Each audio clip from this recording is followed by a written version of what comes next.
This story is about a child who comes from another planet and grows up among humans. But when he turns 12, he develops a superpower so strong that he tries to destroy mankind and rule the entire world. What horrible things he does to the world, we will see in today's story. The movie starts with a couple named Kyle and Tori. Both are living a happy life together, but even after many years of marriage, they still don't have a child. One night, they hear a strange sound and feel a shock. When they go outside, they see something has crashed in front of their house, glowing with a red light. It is actually a spaceship. The scene shifts, and we see clips of a child. This is the same child they found inside that spaceship. Considering it a miracle, they decide to raise the baby as their own and name him Brandon. Slowly, Brandon grows up and turns 10. Kyle and Tori love him like their real son. Now Brandon goes to school and is much smarter and faster than other kids. He answers every question perfectly, but one night, the spaceship they had locked inside a shed starts glowing with red light. At the same time in his room, Brandon starts shaking strangely. Suddenly, he gets up, goes to the window, and jumps outside. Hearing the noise, Tori comes out but finds nothing. As she turns to go back inside, something suddenly moves past her very fast. She thinks Brandon is just playing around. Then she sees Brandon trying to open the door of the shed where the spaceship is kept. She gets scared and stops him. Brandon suddenly comes back to his senses, and Tori calms him down. Thinking he must have sleepwalked there, she takes him back to bed. The next day, Kyle and Brandon are fixing a piece of furniture. Kyle tells Brandon to cut the grass while he finishes some work. Brandon tries to start the lawnmower, but it doesn't start. He pulls the cord hard, and the machine flies far away. Shocked, Brandon walks toward it and sees the spinning blade still rotating. He stops the blade with his bare hand, but nothing happens to his hand. Instead, the blade bends. Brandon is stunned and confused. Later, we see Brandon's birthday celebration. His uncle Noah gifts him a gun, but Kyle doesn't allow him to keep it and says he is too young. Brandon gets angry and misbehaves with his dad. Because of this, Kyle cancels the party and they return home. The next day, Kyle and Tori plan a trip with Brandon. They set up camp in the woods. Kyle and Brandon go hunting, and Kyle gives him advice about teenage life. Later that night, everyone sleeps, but Tori wakes up and finds Brandon missing. The scene cuts to Brandon's classmate Caitlin, who is sleeping. Suddenly, her laptop turns on and starts playing music. She shuts it, but it opens again and plays loudly. Frightened, she closes it and places books on it. Suddenly, she sees Brandon standing outside her window and gets terrified, screaming for her mom. When her mom arrives, no one is there. Meanwhile, Kyle and Tori are searching for Brandon, and suddenly Brandon appears in front of Tori, saying he just went out to use the washroom. The next night, Kyle is in the garage when he hears chickens screaming. Thinking it might be wolves, he loads a gun and goes to check. There, he sees Brandon staring strangely at the chickens. Kyle asks him what he is doing there, but Brandon gives no proper answer and leaves. Late at night, when everyone is sleeping, Kyle again hears the chickens screaming. When he goes outside, he sees that all the chickens have been brutally killed by someone. He takes Tori there and tells her that he is sure Brandon did this, because a few hours earlier he saw Brandon here staring at the chickens strangely. But Tori refuses to believe this and says a 1-2-year-old kid can't do something like this. It must have been wolves. The next day at school, the teacher is teaching the children a trust fall game, where one child stands in the middle of a circle and the others catch him so he doesn't fall. When it's Brandon's turn, his classmate Caitlin deliberately doesn't catch him, and he falls down. When the teacher tells Caitlin to help Brandon up, she extends her hand toward him. Brandon grabs it and breaks her hand. After this, Brandon's parents are called to school. Caitlin's mother angrily shouts and tells the principal that Brandon should be expelled. But the principal calls it a childish incident and only suspends Brandon for 2 days. When they return home, Kyle tells Tori that Brandon has been behaving very strangely lately, and he himself is strange because he has never gotten even a single scratch or injury in his entire life. He says, "We already know he is not really our child, but whatever is happening is very strange."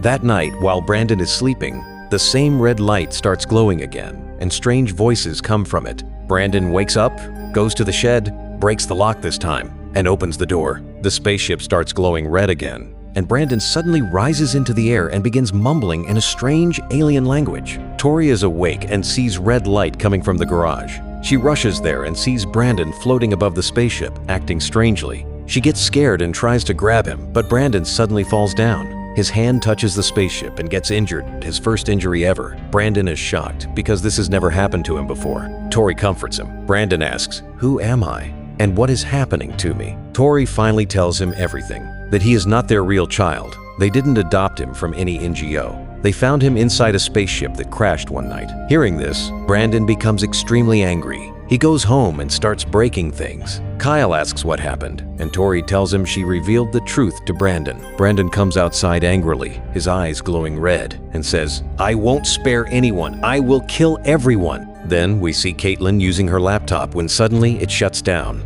She turns around and finds Brandon standing there. Brandon tells her not to scream, that he just came to talk, and he brought her flowers. Caitlin says her mom has forbidden her from talking to him. Brandon tells her not to worry, he will fix everything. In a blink, he places the flowers on her laptop and vanishes. Next, we see Caitlin's mom, Erica, closing her restaurant late at night. She notices strange symbols drawn all over the restaurant windows.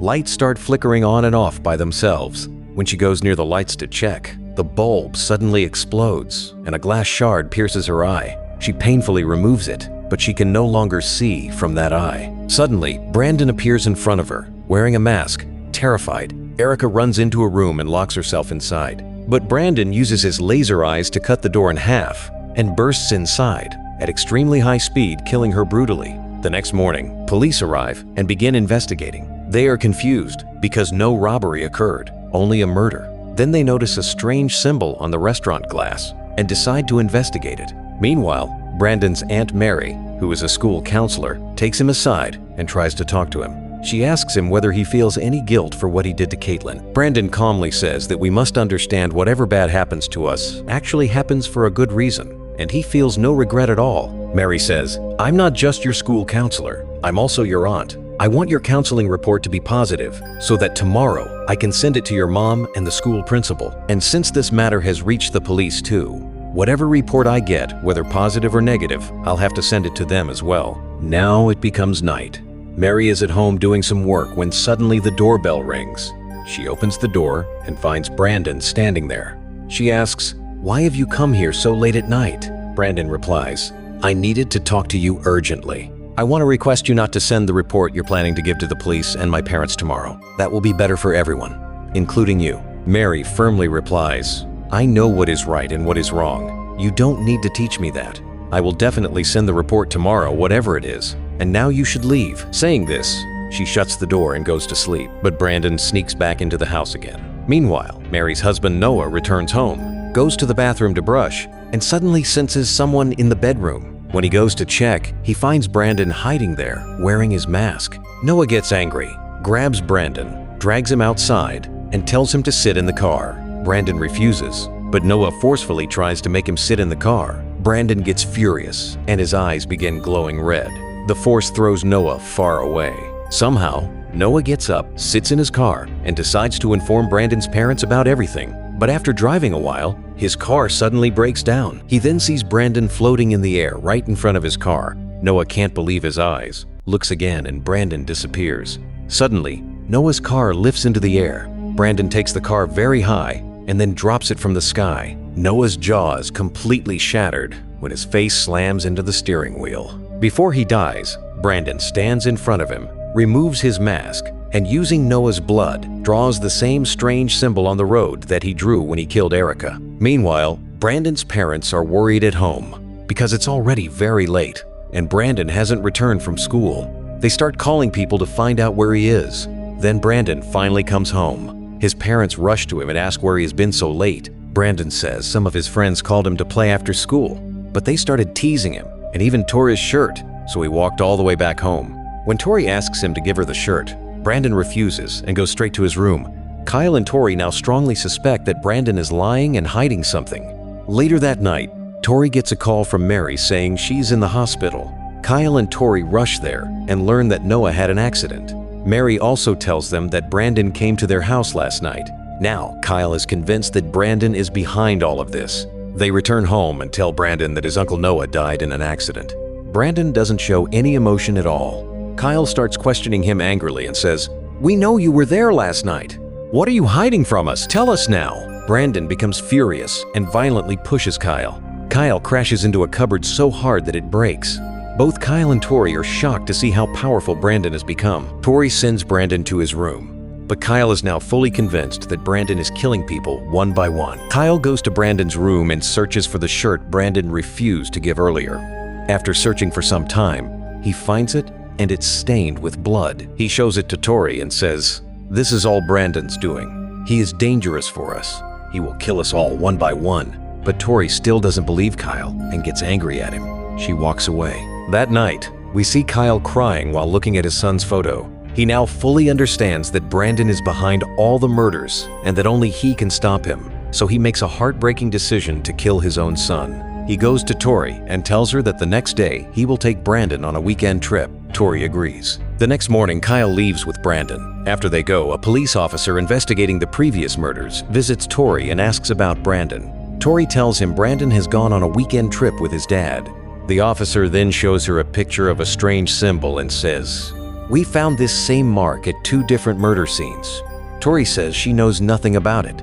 After the officer leaves, Tori goes to Brandon's room, opens his notebook, and discovers drawings of everything he has done, along with the same symbol. Now she finally understands that Brandon really killed everyone. Meanwhile, Kyle takes Brandon to a forest area under the excuse of hunting. When Brandon walks a little ahead of him, Kyle shoots him in the back of the head, but Brandon is completely unharmed. Shocked and terrified, Kyle reloads the gun, but suddenly, Brandon disappears. Kyle panics and runs to save his life.